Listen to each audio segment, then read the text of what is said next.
Okay, so it's not that I want to look at it in an alternative way. I want to look at it from a different angle in a way that I believe is complementary to the framework in which I normally address and look at Sukkot.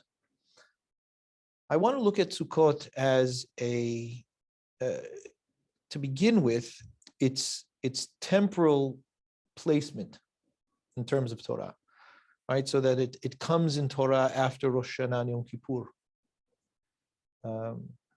And it's true that in the most basic aspect, it's a harvest holiday, right? That's essentially the way that the Torah brings it. And we're going to look at the Pesukim. And I'd like to spend some time on text tonight. Yeah, we're going to look at some text, a little bit more than just a glance at a makor, if you're willing to kind of, have some patience with me to do that, so that we can kind of have a better sense of things. Of course, in its basic element, it is a harvest holiday, and so it essentially comes at the time of harvest, which makes the most sense. But of course, it's also coming in the same month as Rosh Hashanah and Yom Kippur.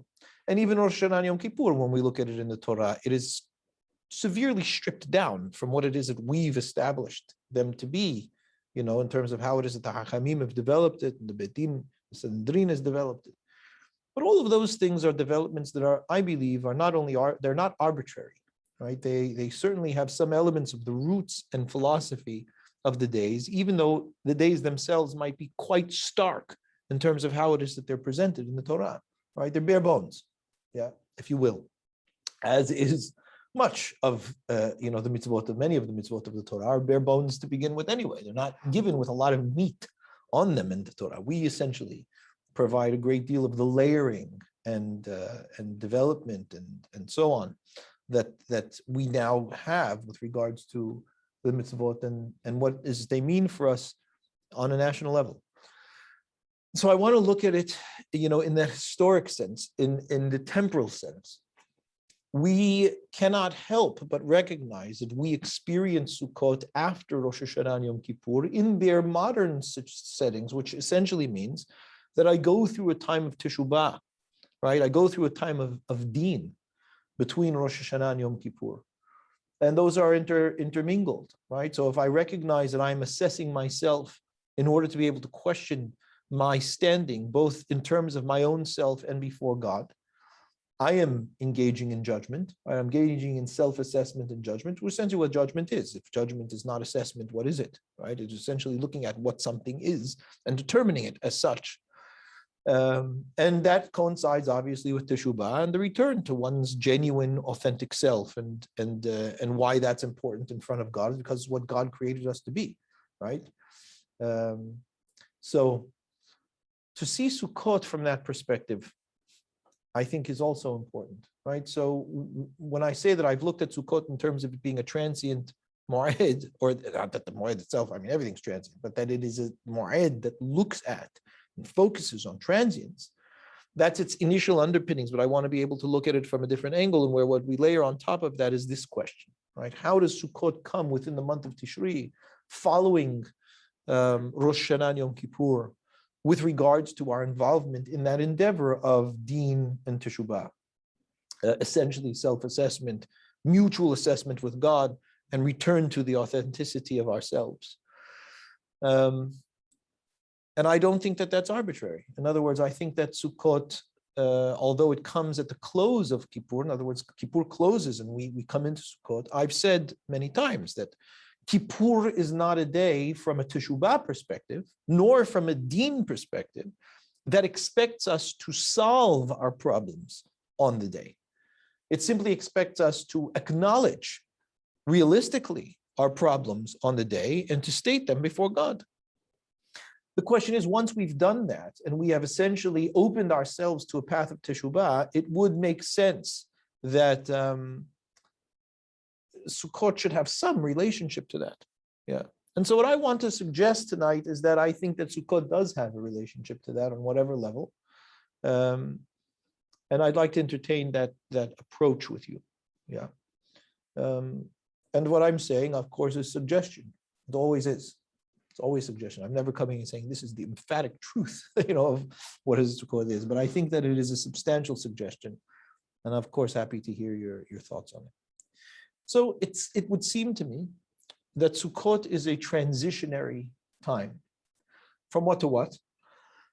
It's a transitionary time from a period of intense, at least on a national, what it's meant to be, right? Intense assessment, right?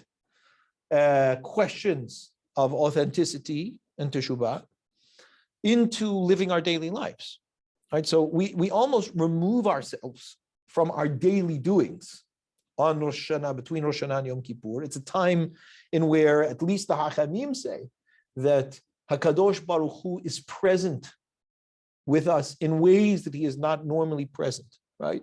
Whatever it is that means on a logistical level. Don't ask me these God logistics right now. We're going to deal with it as the way that the Hachamim presented, and that essentially is that the interaction between God and Israel during that time, during those 10 days, is one of HaKadosh Baruch Hu's openness to engaging with us in mutual assessment and return to authenticity before him.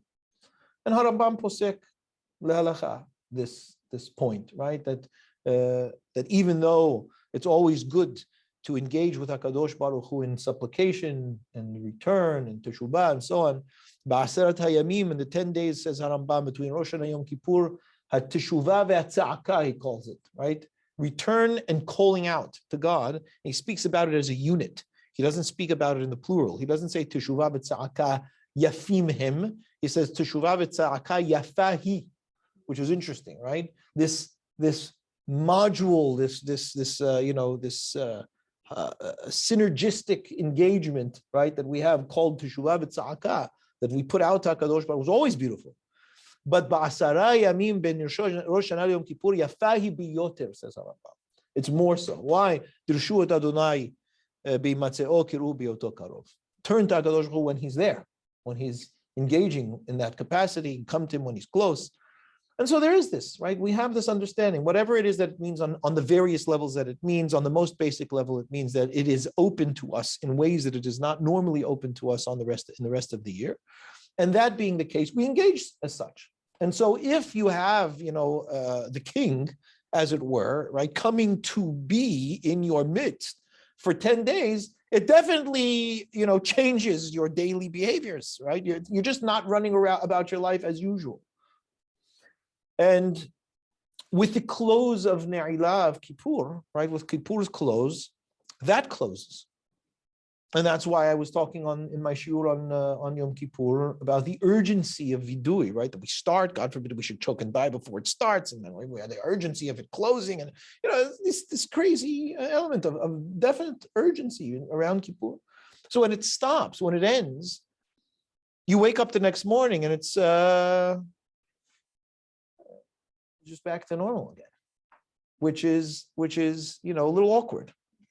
And so there is I'm suggesting a transitionary period, and that essentially is Sukkot, right? So in the same way that transience is transitionary, from either being here and then not here, right? There's just this mode of movement. There's a movement that we go through.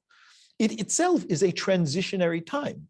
Sukkot is a time essentially that we move from having our awareness heightened in terms of introspection, question of personal authenticity and placement of life, to getting back into the daily grind. And Sukkot gives us this kind of transitionary point. And it gives us the tools, the trappings, if you will, to do this. And so that's what I want to look at a bit, and understand then how that plays into our teshubah. Because if we genuinely, and I'm saying that Yom Kippur is a time of teshubah where we acknowledge what needs to be done, the appropriate procedure after that is to get to work and start addressing what it is that needs to be done. So the first things that I want to show you in terms of the source sheets are just the fact that I find it quite interesting that Sukkot actually is it's transitionary point twice, both in the individualistic life of the Avot, and I don't know what I've done. Hello, okay, and in the, how do I close this? This? Oh boy, what's going on? Okay. Ugh, it's so not a Mac, I'm telling you. It's like so not. It's so counterintuitive. Here we go. Okay. There we go. There we are. There they are. Okay. No, I don't want to share that. I'm going to do this. I'm going to do this. I'm going to do this. Takes me a touch of time just to get used to it, but I'm not, thank God, inept. All right. Not saying you were saying that I was. All right. So what I want to look at, first of all, it seems that it is the first port of movement of growth, both for the Avot and for the Am. So when we look at Yaakov Abinu, right, his time in Lavan's house, he comes out of Lavan's house and he's immediately hit with the Arsav problem. And he has to address that first, right, before he even gets out of the gate. But once he can actually get on with his life, which is what he says, he goes, when am I going to do liul beti? Matai I say liul beti. When am I going to take care of me and my household? I've been taking care of your father's household, telling the wives, right? All of these years, it's time for me to actually focus on my own household, even though his entire household was built in his father-in-law's house. And so Yaakov leaves, and the first place that he goes is Sukkot. It's interesting. I'm just pointing that out. And I find it interesting as well that when we leave Mitzrayim, when we leave Egypt, the first place we go is Sukkot. We come out of the house of bondage. We're moving on our path to freedom. And the first place we go is Sukkot. It's peculiar. It's, it's an interesting thing just to point out. I'm not saying anything more about it. I just think that's very, very interesting, right? There's a very minor pattern there. Yaakov nasa Sukkota, va'ivin lo bait. There he builds a house. There's a whole thing about that, which we're not going to get into tonight. That's a whole nother element of Sukkot, right? I think it's quite remarkable that in Sukkot, he builds a house. And this is, of course, very important to recognize because none of his predecessors built houses. This is a highly irregular act that Yaakov should build a house. What application, right? Abraham lives in a tent. Yitzhak lives in a tent. And it's not because they don't know how to build. And it's not because they can't afford it. We are told explicitly that Abraham is an exorbitantly wealthy man. They build the Tower of Babel, right? It's not like they can't build houses. They insist on not living in houses. So of all places that Yaakov should finally decide to build a house is in Sukkot. And then it says, Sukkot. But for his animals, he made Sukkot, right? In Sukkot, which may have some reason why they call it Sukkot. Did the Sukkot come before the Sukkot or did the Sukkot come before the Sukkot? We have no idea. Whatever it is. And then Bnei Israel, when they leave Egypt, says Vaikaz in Parashat Beshalach at the beginning, as they're leaving in the big Cecil B. DeMille Exodus scene. Vaikach Moshe et atzmot Yosef imo. Moshe takes the bones of Yosef with him. Ki hashbeya hashbiyat Bnei Israel emor. Why? Because Yosef made everybody swear to take his bones with him. Of course, nobody remembered to take his bones except for Moshe. So Moshe takes it because he made Bnei Israel swear. Take my bones out. Where do they go? Well, who said they were in Sukkot? Well, obviously, they went from Goshen to Sukkot. So it's a very interesting point, right? That it's like the first port. Before they get off, into the world, they stop at Sukkot. That's all I'm saying about it. And it seems to me that it's significant that before we get off and get into the world, right, we stop at Sukkot.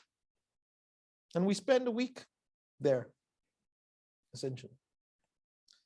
Now, when we look at Sukkot in the Torah in terms of its temporal rather than its geographical expression, right? Because it's always space-time, yeah. So there's Ohel Moed and then there's Moadei Hashem that are both space and time, and the Torah constantly looks at space-time mutually. So when we look at Sukkot in terms of its time, this is what it tells us. On the 15th day of the 7th month, when you harvest and gather the produce of the land, You shall have this festival. Hog literally means this. You go in circles, right? You have this festival essentially where you dance in circles. Bayom Rishon Shabbaton, Bayom Shemini Shabbaton. First and eighth day of this period are to be Shabbat days. Ulkachtem lachem bayom harishon, and on the first of those days, you are to take for yourselves piriyat sadar kapot temarim anaf etzavot v'arve nahal, these nice bits of flora that you're supposed to have in your hands. Usmachtem, and be happy, which is of course easy, not a problem. Lifnei Adonai Elohechem, before you, the Lord your God, Shabbat Yamim, for 7 days. Not 1 day, 7 days. And you shall have this as a celebration to God for 7 days in the year. Forever. On the 7th month, you celebrate this. Now, in that time, interestingly, right, this comes second. Sukkot Shabbat Yamim. Not only that, during those 7 days, that is a harvest celebration, that you're supposed to grab some branches off a tree and a fruit and have it on the first day. It should also be that these 7 days are celebrated and, for all intents and purposes, lived in a sukkah. They know what a sukkah is because it's always used. These are.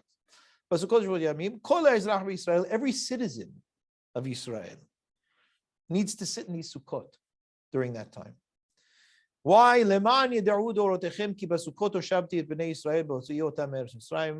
Because I want you to know during that time that this was an aspect of your exodus into freedom. That when I took you out of Egypt, I had you sit in these things on the way. Ani Adonai Elohechem, I'm God. Right? That's basically a signature for this command. Love God. Right? That's basically the saying. So this is what it is. So what are the components that we have over here? The components that we have are: I need to hold branches on the first day. It's a 7-day period. It's a harvest holiday, right? There needs to be happiness the whole time, and I have to sit in the huts. I have to sit in the sukkot the whole time. That's what I've got. And that's all I've got.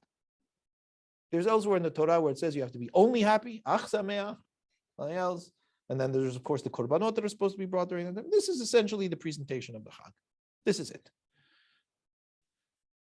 So, I mean, what is it? What picture does that paint? What is the feel of this Chag? I'm asking you, what is the feel of the Chag?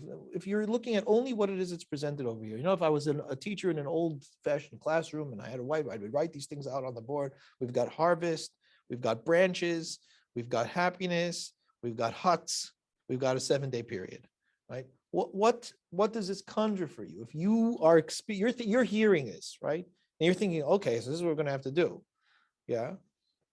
Right now, you also have to pretend. Sorry for 1 minute. You also have to pretend that you're agricultural people. Right? It's a small caveat. Yeah, that you live by the rhythm of the earth. Right? You live by the times and seasons of the earth. Harvest holiday is big. Yeah, but it's also, if you're living in the northern hemisphere, which you are when you hear these things, it's also a dangerous time, because there's not a lot of food that's coming out for the next several months. It's also going to be very cold. It's also going to be short days, long nights. Yeah. And that's going to be the way that it is for quite some time, until Pesach, basically, which is also an agricultural time. So what is this? So there's a great deal of gratitude, right, in the fact that I have bounty, that I can be happy with it, yeah, and so on. But what's the hut thing? And what's the branches thing? There's a balance. Yom Kippur is very spiritual, and whereas Sukkot is something that we do more experiential, and it is aimed to make us humble. Say, if we had a good harvest, we celebrate, we're happy. Also the reminder that the sukkah doesn't have a roof, we're exposed to. Well, you'll remember, of course, I'm glad that you're bringing Yom Kippur into it, because, of course, if we are Israel, we don't not realize that Yom Kippur is like a few days just before this, right? But at this time, what was going on Yom Kippur? You were fasting.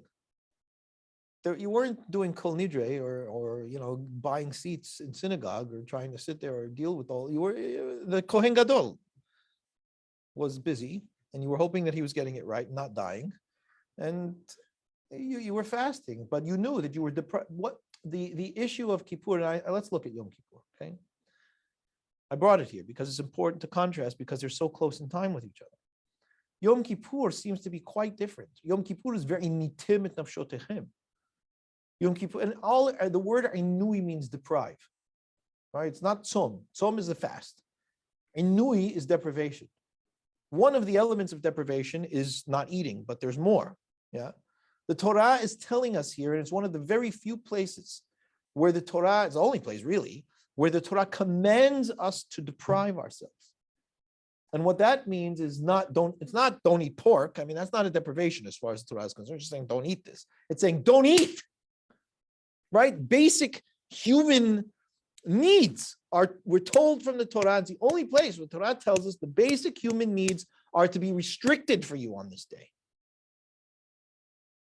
So juxtapose the two, right? What is the movement between this one day and where I am depriving myself to this period of time and where there's bounty, there's harvest, there's happiness, there's sitting outside in a hut for 7 days, right? I'm not living in my house, right? Interesting, Yaakov is moving away from Sukkot in Sukkot, whereas all of his predecessors were very Sukkot-oriented people, right? Abraham is insisting specifically not interested in living in a house. Are you with me? I'm just asking you to come with me. I'm sorry, I'm not doing all of the work for you tonight. Maybe I should, but I want you to think about this a little bit. Yeah. There's some kind of acknowledgement from God that we do require food, we do require the harvest. God says, I recognize that, and go and take your harvest and rejoice in the fact that you have food, even though 5 days ago you had to deprive yourselves of that. I acknowledge that you can't live like that. I think that's a beautiful point. I think that it's more than an acknowledgement.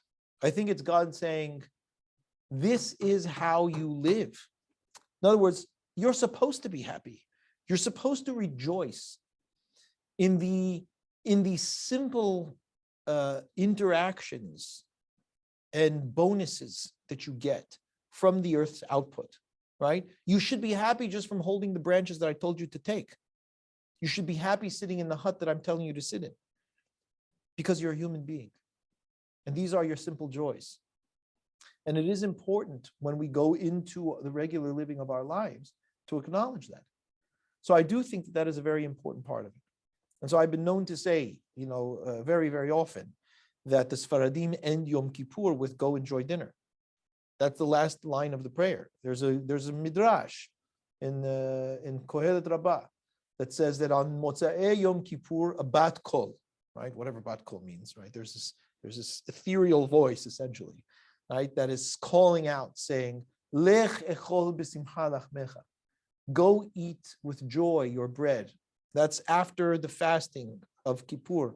Don't just go have dinner, go enjoy your dinner. Go rejoice in the fact that this is your experience of life. And that, yes, on Yom Kippur, you are absolutely meant to realize that you cannot live like this. And that when you realize that you can't live like this, you understand and appreciate how beautiful and meaningful these basic human physical experiences are for you in this life. But that's only the initial step, right? So when God says, be happy, well, what if I'm not? Well, that's a big problem, actually. We're going to see that it's a very, very, very big problem, actually. We're going to see what it is that the problem is with that. But yes, there is this just basic acceptance of the world on its terms on Sukkot. And where I realize that my life is about this harvest. And that's how I've lived. That's how I live. That's what my life is about at the end of the day. And the amazing thing is that it still is about that. We just don't realize it because we're so removed from the harvest. But chas v'shalom, there's no harvest. and you feel it. It's frantic. What do you mean there's no tomatoes at the supermarket? Or there's a shortage of mangoes, or whatever it is in winter. What is this? It's abhorrent. What do you mean? It's appalling. How could there be a shortage of mangoes in winter? In any case, what I want to do to look at this a little bit is to actually look at this, what it is that we read towards the end of Kippur, which is the book of Yonah, which is a peculiar book to read. It's a peculiar book anyway, on its own, but to read it on Yom Kippur is a bit strange. Because it's clear that it's obviously talking about a Teshuvah story, right? But it's almost incidental to the story. It was more that we're looking at the Teshuvah of Yonah rather than the Teshuvah of the people of Nineveh. And the truth is that even if we're looking at the Teshuvah of the people of Nineveh, of all of the Teshuvah stories in the Tanakh, and there are, it's not like you don't have Teshuvah stories in the Tanakh, you have some pretty significant ones. This is the one that we choose to read on Yom Kippur. But what I'd like to suggest is that we read this one on Yom Kippur because it's specifically oriented to this issue. And that is, what does it mean to be a human being and be able to accept the genuine truth of that existential reality? And that as an essential part of our teshuvah. So what I'd like to do is I'd like to read the end of the book with you, if I can. Right? That's what I'm saying. I'd like to do a little bit of reading with you. So let's have a look at I'm assuming that you know the general story. Okay. What happens at this point is Yonah is angry. He is upset, angry, resentful, bad mood. Right? He's in bad mood. And it's not just because he's been inside of a whale or whatever fish or whatever you want to call it for 3 days and nights. He's angry because the people of Nineveh did tshuva, and that he was sent to do this. He had to be the agent of this entire thing. And he just thinks the whole thing's a Mickey Mouse game, and it's silly, and they don't understand what teshuvah really is. If they were me, they would know what teshuvah really is. And I can't believe that you're sending me to talk to these people even, And the poetic justice of the end of the story is so beautiful because God has a very interesting personality here in this book. He's taking on a very Jewish, rhetorical, sarcastic tone with Yonah, and where he keeps asking him these rhetorical questions. So take a look. Vayera el Yonah ra'a gedolah. It was this horrible evil that Yonah was experiencing.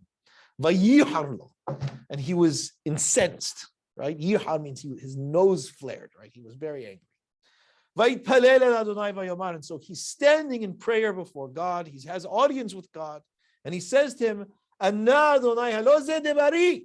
This is exactly what I was talking about when you told me to go and I didn't want to go. This is the reason why I wanted to run away to Tarshish in the first place. Because I knew that this would be the exact scenario. I knew I was going to go in there, and they were going to go, everything was going to be completely turned over, and it was all going to be like, oh, look how good they are, and how wonderful they are, and it's going to look so simple, and I know that it's not simple, and I don't want you to send me to these things, and that's why I was running away. And he's talking to God, and he says, Yadati, ki ata ilhanun ra'u merachapayim ra'chis mini hamal ra'a. What do you think? I don't know that you're the most merciful entity in the entire existence of everything? You're the most merciful thing. And I know that. He said, could you please kill me? I just want to die, please. So he says to him, Adonai kachna nafshi mimeni, ki tov moti mehaya. He goes, I can't handle it anymore. I can't live in this world anymore. I can't live with these platitudes and this, these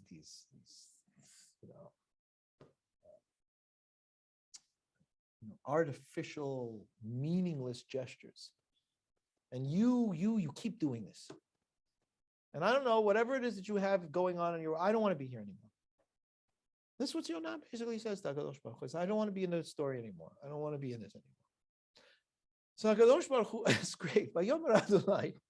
So God says to him, no, you want to be here? Are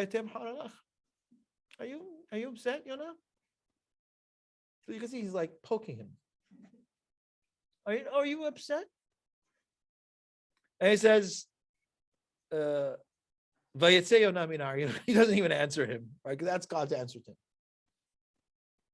Again, there's like this cynical, this kind of like sarcastic, not cynical, it's sarcastic rhetoric.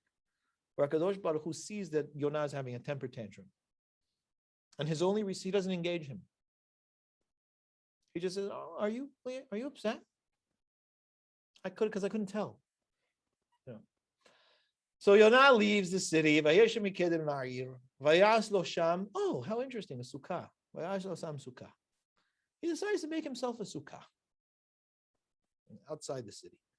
But he's using it as shade because otherwise he's quite vulnerable to the elements, you know.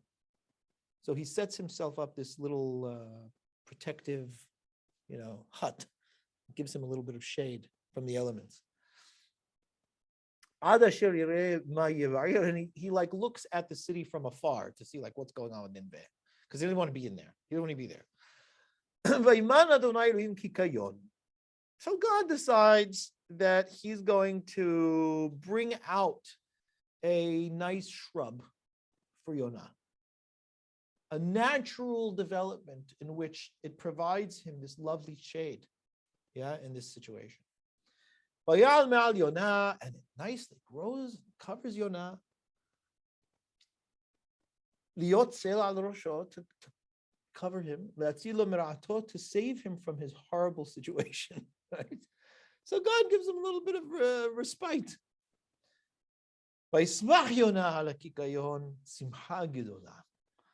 And Yonah is thrilled with this bush that God has brought out for him to cover him from the sun.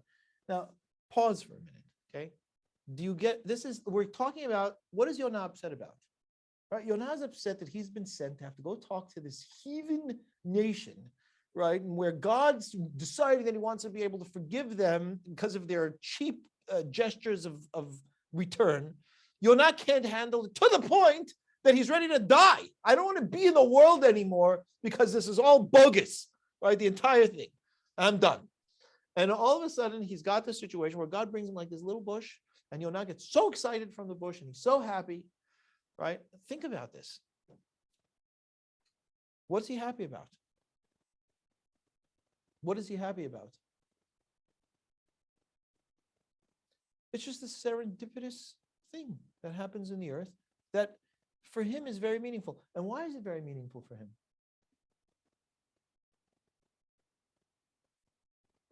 I'll tell you why it's very meaningful for him. Because he's a human being with flesh and blood outside.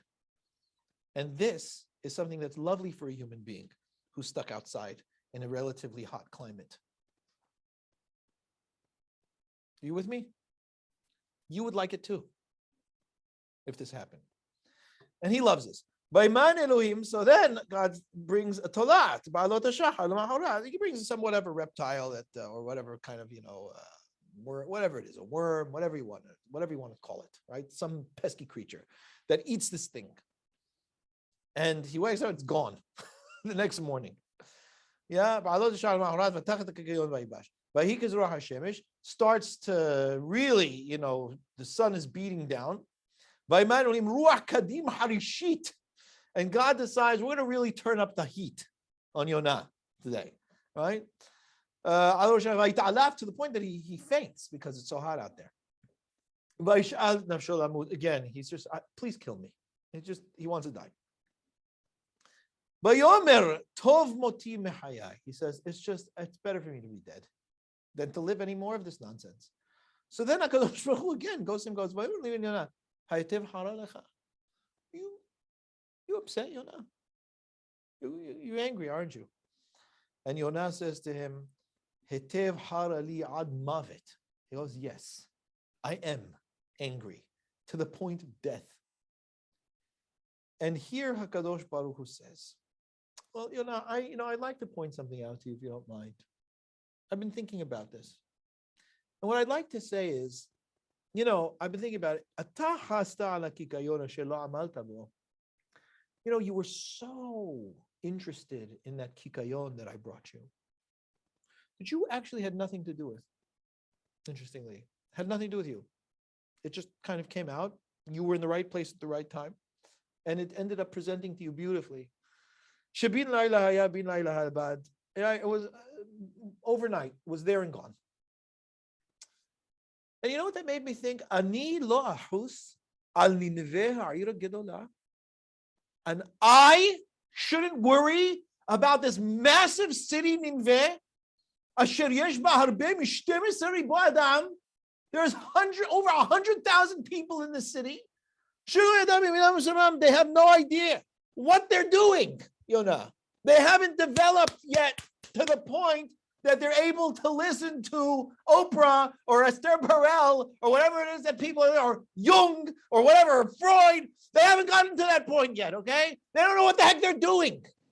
There's over 100,000 people in the city. They haven't developed to getting talk shows yet and being able to study in university the way that you expect them to.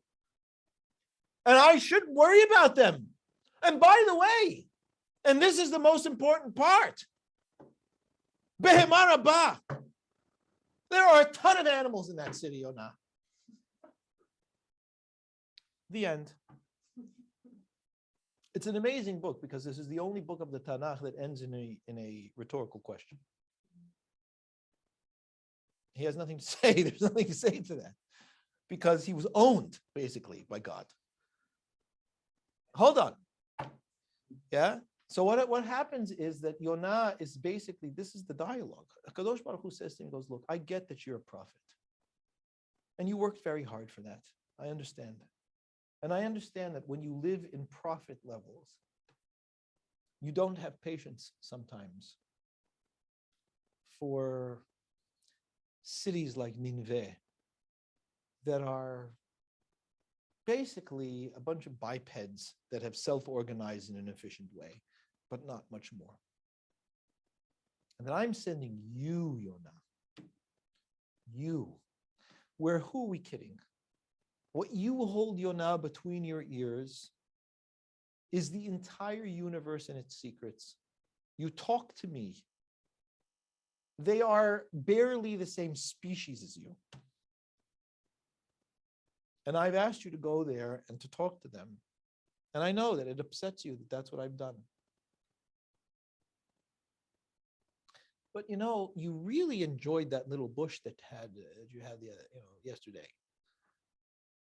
And at that moment, Yonah, you were nothing more than a conglomerate of bones and flesh and plasma that was being beaten by the elements of this hostile planet from which you emerged. And there was this basic respite that came out of the earth for you. And you had this simcha gedolah. And when it went away, you couldn't even manage. And that's because you are an animal. You are an earthen, dirt-ridden animal that happens to have lifted yourself from the dirt to a point that you speak to God. But you have not detached yourself from the dirt, nor will you ever. And you got so interested in that, I shouldn't be concerned with this city of over 100,000 people, and not to mention a ton of animals.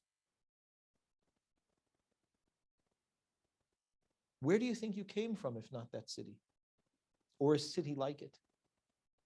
Where do you think you have the platform upon which to stand that allowed for you to pursue speaking to God? If not from the cities like Nineveh that allowed for you to be able to climb to the stars? Do you think that they are no longer relevant? That they are not subsumed inside you? And that is exactly the way the book ends. It's that question. And it rings. And with that question, we step out of Yom Kippur and into Sukkot.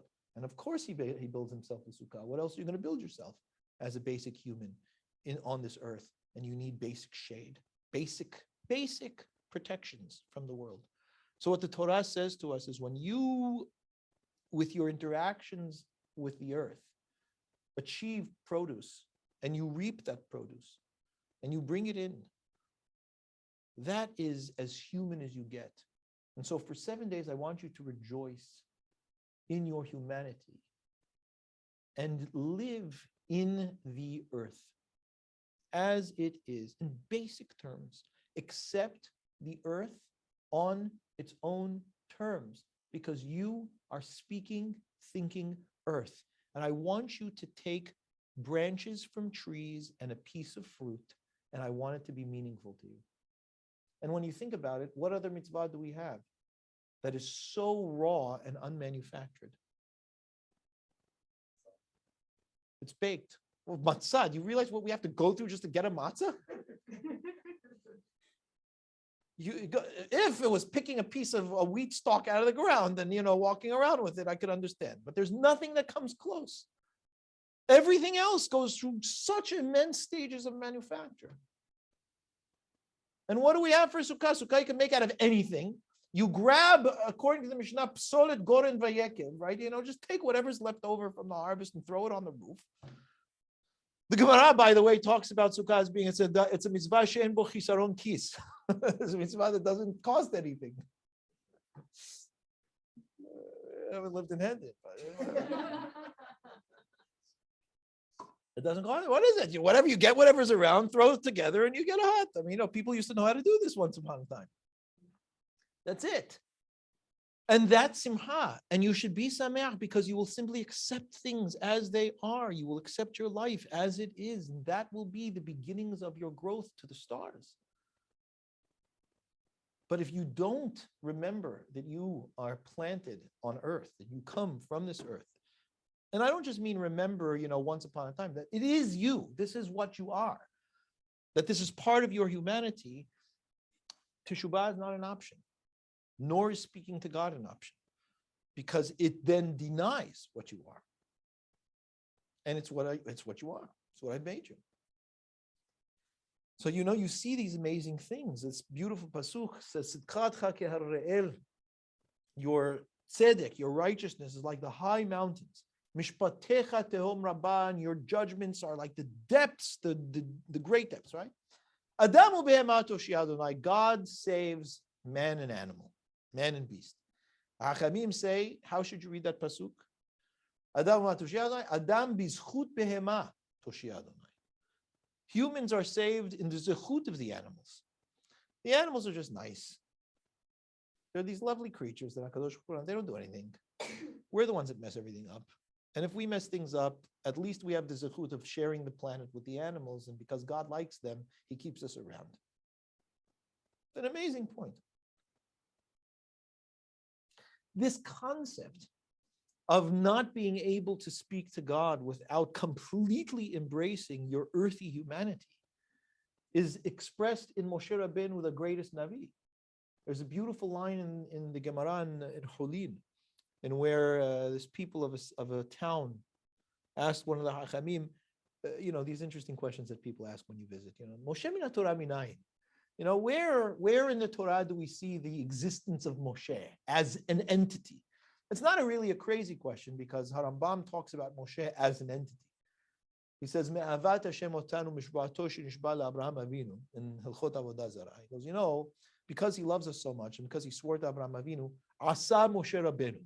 He made this Moshe Rabbeinu thing, right? And he sent him to us. Yeah. So they ask, where is Moshe in the Torah? And he answers, Bishigam hu basar. There's a pasuk here in Bereshit. I don't think I'm going to keep these guys around for 9 centuries anymore.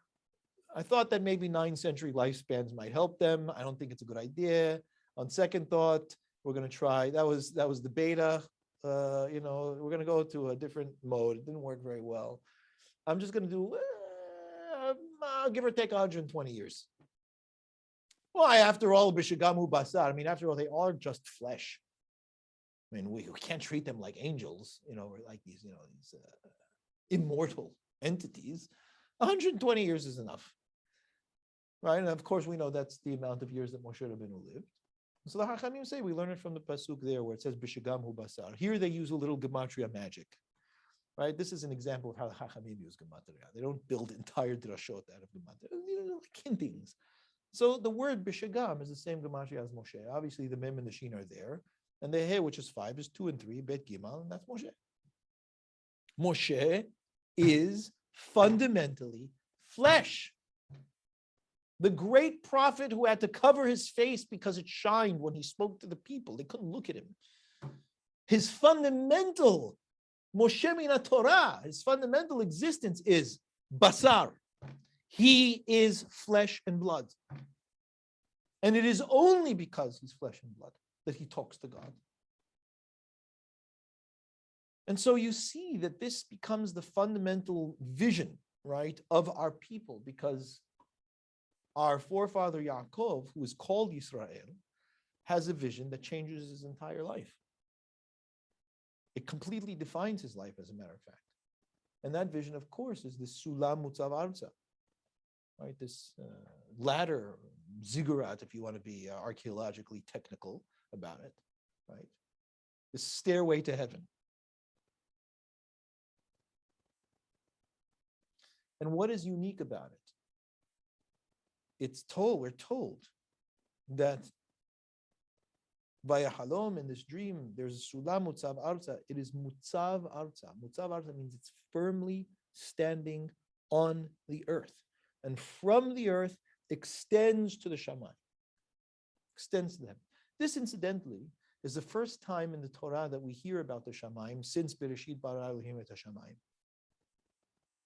It's never mentioned again, really, in any significant terms. The only time that is mentioned is when it's borrowed for the rakia. So God calls sky heaven. It's really just sky, but he borrows the heaven word for it. But notice, we never go back there. Bereshit bara Elohim et hashamayim et haaretz v'haaretz. And that's all we hear about. We never go back to the shamayim until here. Rosho magia shamayim. And what's at the top of the heaven?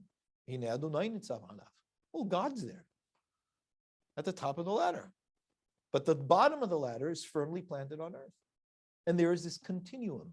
There's traffic, right? What we know about this ladder is that there's constant traffic on the ladder between the two areas. And where does the traffic begin? Where does the traffic begin? Doesn't say here. I didn't bring it for you. You know where it begins? What's psukim? You know the psukim, no? Huh? It says right. So where are they starting? They're starting from here. This is the point of origin to get there. It's not that they're starting up there. This is who we are. It's all over the place. And that was one of the major issues of Yonah. And if we are going to be able to genuinely engage in Teshuvah, that is true, right? If we're on Yom Kippur, then we must know on Yom Kippur that we cannot live that way. And we cannot live in Yom Kippur because of the flesh that we are. And so we immediately emerge from there and we get into a sukkah. Because it's in the sukkah that we own our physicality. We own our dirt, right? That makes us up. And from there we emerge.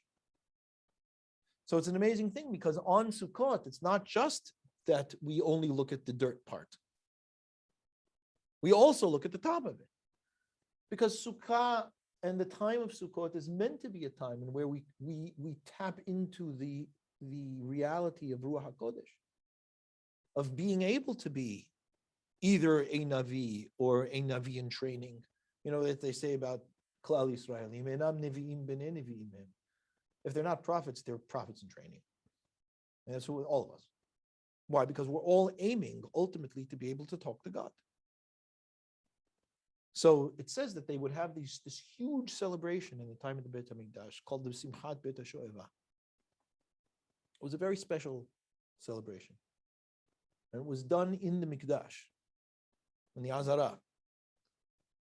And the only ones who were able to actually party at this huge event were the Hachamim and the Anshe Maaseh. So it says, Rambam, when he writes the halakha of the Simchat Bet HaShoeva here, he says, Lo hayu osino ta'amei haaretz. The general populace who were the earth people, which is literally what Amei Haaretz means, right? The earth people. They didn't participate in this. Not anybody who wanted to get in and dance could get in and dance in the circle. There were bouncers. There were people who made sure that you didn't get, if you didn't belong in the circle, you didn't go. Ela Gedolei Chachmei Yisrael, the great Hachamim of Israel, the Roshei Shivot, the Sanhedrin, the Hasidim, the Zikanim, the elders, and Shema Aseh, the people who were people of action, people of deeds, people who made something of their lives, people who emerged beyond just being earth. They, Mirakedim, Sapekim, Naginim, they were the ones who danced and played the music and partied, right, at this time. They did it Be'mei Chag HaSukkot. Kol ha'am, everybody else who had not yet emerged from the earth or lifted themselves to start climbing up to the stars, so to speak, watched. They observed what it looks like to be a human who lives in the continuum between the earth and the heavens, between Shamayim and Aretz. And so it says in Simchat Bet Shoeva, says the Yerushalmi, why did they call it the Simchat Bet Shoeva, which means the drawing festival? Drawing what? Drawing water, right? They called it Simchat Bet Shoeva not because they were drawing water, but because Shisham Shuavim Ruach HaKodesh. Because in that place, you would access Ruach HaKodesh. You would draw the Holy Spirit. Forgive how that sounds in our the Ruach HaKodesh. Why? Because you were able to be a fully human in all of its sense, from top to bottom in that place. And so what did the Hachamim do in that place? I love this one. Rabban Shimon and Gamliel is one of my favorites. Hillel HaZaken, when he was there, it says, I'm reading out of the text. Hillel HaZaken, when he was there, he would say, Imani kana kol kan. If I'm here, everything is here. Really? Well, okay. Quite confident. Right, but what Hillel HaZaken is saying is that on this time at Sukkot, where we are owning our humanity, we are not, this is important because this is the next step. We're not just owning our generic humanity. We're also owning our unique humanity. Because something about being human is, it is profoundly unique. In other words, each and every human being is profoundly unique. It's as Jung writes. I highly suggest that you read his Undiscovered Self. It's a very thin book. It's not an easy read, but it's a thin book.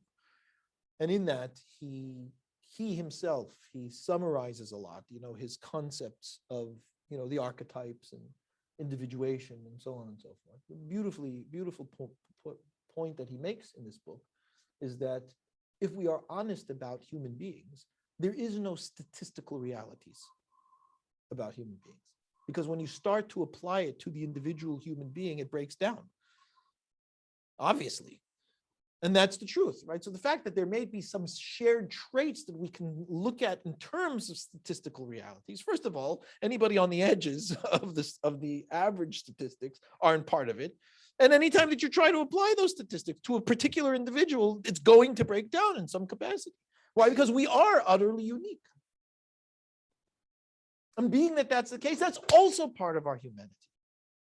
And part of owning our humanity is not just our earthiness and not just the fact that we are of this earth and that, yes, there is joy for us if we stop fighting it in simply taking a piece of fruit and a branch and sitting in a hut. There's also the recognition that because I am a human being, a unique species on this planet, I am utterly unique. And therefore, my teshuvah is to achieve that uniqueness as an expression of my humanity.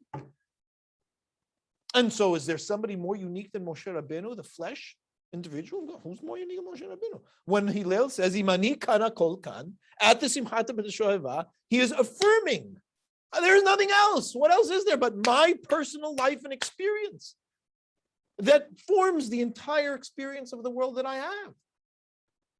So this point I like because this is also a reinvestment in the earth. It says Rabban Shimon ben Gamliel Shea Sameach, when he was happy, when he was rejoicing, the Simchat Bet Shoeva, No'et Shnei Gudala Ba'aretz. He would stick his two thumbs into the ground and then lean down in order to bow. It was very difficult to do this, right? Try it, probably smash your face. But he would go in, he would stick his arm, and he'd lean down and bow. Yeah. Why would he do that? It says nobody was able to do it. He had this, he did this little magic trick. And he used to also, the ellipsis that I have over there says that he used to juggle torches in the, yeah. In any case, what is the point of putting your thumbs in the ground? What is it, just like a nice spectacle? Well, first of all, thumbs make us human. Opposing thumbs. It's what separates us from the apes.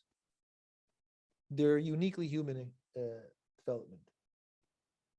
And he's taking that. That's all you need. It's like, I think it was Newton who said, all I need is the thumb to prove to me God. I'll find you I forgot to put that on, but he said that. So what does he do? He takes his thumbs and he sticks them back into the earth, which is a profound expression of my humanity is of this earth, and I will bow before God and kiss this earth, which is what he does, right? He goes down, he bows, and he would kiss and kiss the ground. It's phenomenal. I mean, it's phenomenal. These guys were not regular people. But they were full-fledged people. And therefore, on Sukkot, we not only are concerning ourselves with our humanity and the basic earthiness, and for that matter, the Ruach HaKodesh, and our capacity to be aware of the stars, we're also concerned about the shared humanity. And that means every other human being on this planet. And the Hachamim say that the Parei Hag, every day of Sukkot in the Bet Midrash, would bring a musaf. And part of the musaf was we started on the first day with 13 bulls, and we would minus one every subsequent day. So it was 13 bulls on the first day, 12 on the next, 11 on the next. You get it, right? I say, why did we do that? It says in the Gemara, Marbi, they say, Lazar, Hine Shiv'im Parim Keneged Mi. It ends up being 70 of them. Keneged Shiv'im Umot. They're corresponding to the prototypical 70 nations of the earth. Obviously, there are more nations of the early prototypical nations. Amar Rabbi Yohanan says, as a matter of fact, they really messed things up when they destroyed the Bet Midrash for their own selves. Amar Rabbi Yohanan, Oy lahem lagoyim sheibdu ve'en yodim ma ibdu. Yeah, we did. We used to bring korbanot for the goyim on Sukkot, for humanity. When else would I do it if not Sukkot? When I'm recognizing my humanity and the shared humanity that I have with all other human beings on the planet. It says it's a shame that they destroyed the Mikdash. It was good for them. It was good. Right. So I'm conscious of time. And what I want to close with is this last point. And that is that, and this is very important, there is a gradual growth of the human being from the earth to the stars, from being able to come from the earth to speaking to God. And that is our entire endeavor. And that's why Harambam says that the entire purpose of a human being is lechaven libo b'chol ma'asav kulam ledat Hashem baruch hu bilvad. It's just to know God. But you need to know God. This is not just some academic concept. You need to know God. You, the unique you that is a you and not him. That is the other that was created and achieved your own selfhood. So when Harambam says you need to know God, how? By being human. You read through this. What is he telling you? You're reading, right, as I'm talking. Look at what it is that he's telling you to do. How do you know God? Well, I guess when you're working, you should have in mind that you're working in order to be able to get things that you need in your physical life so that you can live well to know God. Because how are you supposed to know God if you're not well? That's how I know God. That's how you know God. You got to make sure to go to the gym or exercise, go for a run, because you are of the particular makeup that requires exercise in order for you to run well. And if you don't run well, how are you supposed to know God? Basically, all that about, you have to make sure to engage in sexual activity. obviously not illicit sexual activity and appropriate the way that the Torah allows for it, but you're also sexual beings. And that's also important. All of that is here, right? When you eat, you drink, you engage in sexual activity. You shouldn't just be looking to enjoy in these things. Bilvad, that shouldn't be the only thing that you have in these things. But rather, make sure that you're healthy. Why? Because you can't know God if you're not healthy. That's why Rambam says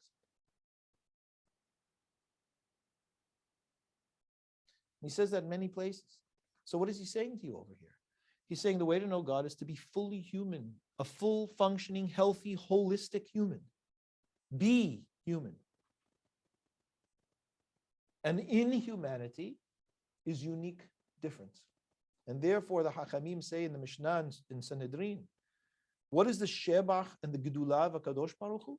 The Shebach and Gedulah, the praise and greatness of God, is that he created all of these human beings with all these same parts, so utterly unique. Everybody's got a voice box. Nobody sounds the same. Couple eyes, a nose, and a mouth. Look around. It's like, simple tools, simple basic ingredients, and the diversity is utterly astonishing. It's astounding. Adam Tovea Kama Me'od. What does humans do? We make these casts and we stamp them like cookie cutters, we say in America. Everything's homogeneous. Everything's made into the same thing. And what does HaKadosh Baruch Hu do? Melech Melchim Lachim. He has a stamp that's a human, right? Every human, you can tell a human from a non-human most of the time. He has this human, and look, he keeps stamping it every time. It's a whole new thing. That's amazing. You know what we learn from that, say the Hachamim? Every single person has to say, Bishvili Nivra Olam.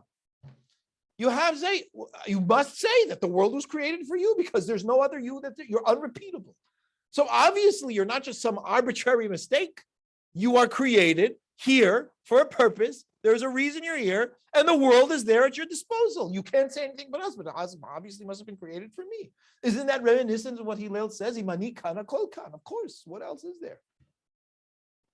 Are you with me? Do you follow what it is that I'm saying? This is Sukkot. And so when we recognize that this is part of humanity, that this is what it means to be human, the path of Teshuvah is embracing in toto all that we are and all that HaKadosh Baruch Hu created us to be. And that is real Teshuvah. And it starts with just accepting, pay attention to me, just accepting your humanity. Just take a branch and a piece of fruit and sit outside and stop already with all of these paddings that you create around yourself and just accept, embrace you. And you know what? If you do this right, you'll be happy. Now be happy. Now get out there and be happy, at least for 7 days. I know you'll be miserable the rest of the time, but at least 7 days, be happy. Just be. And part of that is embracing your uniqueness. And so I brought the Mesilat Yesharim over here because beautifully what the Mesilat Yesharim says when he talks about Hasidut, he says, look, he said, I want you to understand that when we talk about Hasidut, right, reaching Ruach HaKodesh, right, which is essentially what he's talking about, Mesilat Yesharim. How do you get to Ruach HaKodesh, right? What he says is, by the way, this is the very end of the book. He decides to put this in. He goes, by the way, I want you to know, Derech Hasidut Haroui Mish Dato Ma'ato Eno Derech Hasidut Haroui Mish Tzarich Le'askir Atzmo V'Melechet Hamero. He goes, Kol Adam Lefi Amanut Asher B'Yado. Everybody has different ways of living. And the way that you are going to achieve Hasidut is not going to be the way that the guy sitting next to you is going to achieve Hasidut. The guy who happens to be somebody who literally is spending their entire life in study is not going to be the same life that a person is living, needing to work and engage in whatever other things that he's doing.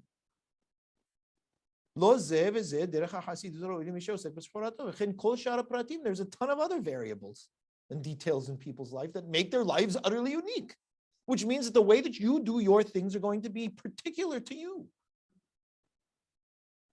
It's not that the Hasidut in concept changes. It's just when it's overlaid into your life, of course, the pathway towards it is going to change. But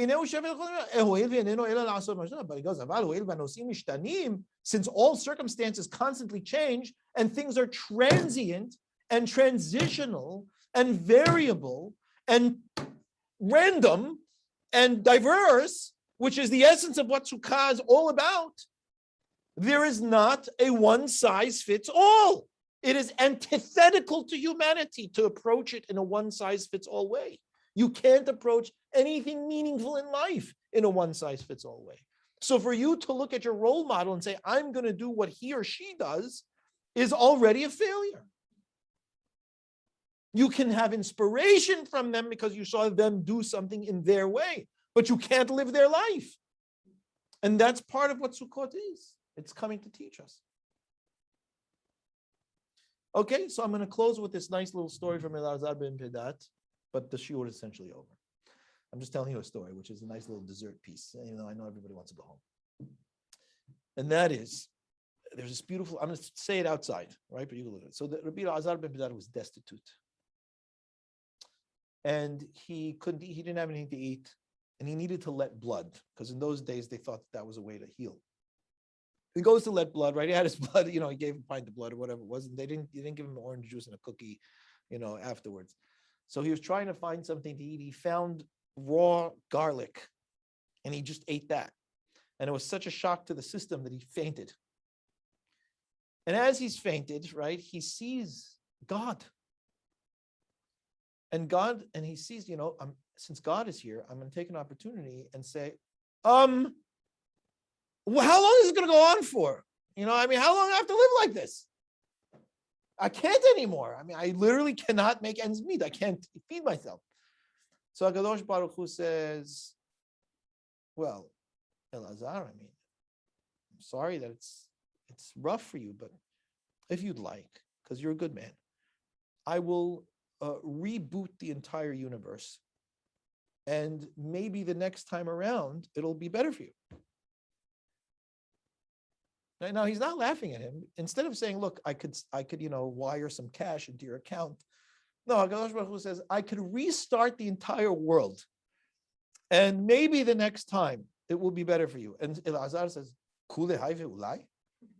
All that, and maybe the next time it'll be better for me.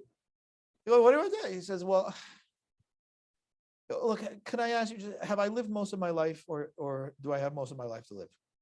He says, you've lived most of your life. He goes, all right, don't bother. Okay.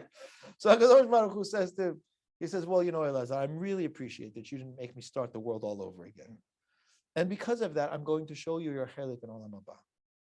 All of this is very significant. I'm getting into all the stuff in the story, right? You can pick it apart on your own based on it. So he shows him this vast, these fountains and acres of land. Obviously, it's all, translated into physical terms. But he's got a really nice, lot. And Elazar says, "That's it? That's all I got?" He goes, "Elazar, what am I going to leave for your friends? I've given you all." He goes, "I'm not asking from somebody that doesn't have enough. You have plenty." He goes, "Elazar, I'm going to shoot my arrows at you. You're being a little cheeky." And then he wakes up, right, and his students. Why am I sharing this story and all of this? There's a lot of distraction in this story, which is all meaningful, but there's one thing that's very, very important to realize in this story. He says, Elazar, I can start the world over again for you from scratch.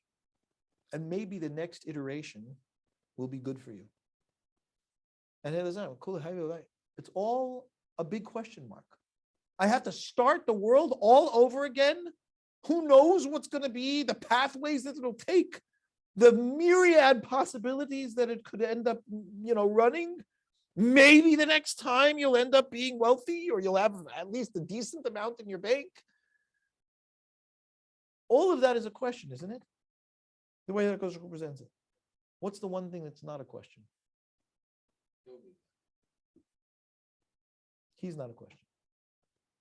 His existence is a sure thing in this next world. He doesn't say maybe in the next world you'll be there.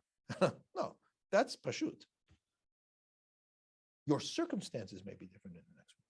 But the entity that is whatever El-Azar bin Pedat is, however he looks, he might have different parents, he might have totally different physical features, whatever the case is. But this creation called, in this particular point, El-Azar bin Pedat, that's a real thing.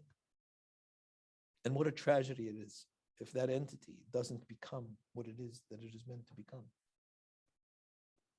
And we're the only ones who can do that. All HaKadosh Baruch Hu can say is, will be. Yeah. So that's that. Be'ezrat Hashem will be here for Shabbat in Parashat Lech Lecha. And obviously that has a great deal to do with all of this. So we're going to unpack various aspects of this connected with the breed. But that's my suggestion for Sukkot. So I think that it's worth kind of mulling over and looking at and seeing what works and what doesn't, and what holds up and what doesn't. But I think that it runs in terms of the system fairly well. So I wish everybody a Chag Sameach and enjoy and be happy during this time. And to everyone online, Tizkuru Hashem Rabot, Chag Sameach, Neimot V'Tovot. All right, good. I'm going to stop share. I'm going to say goodbye to Zoom.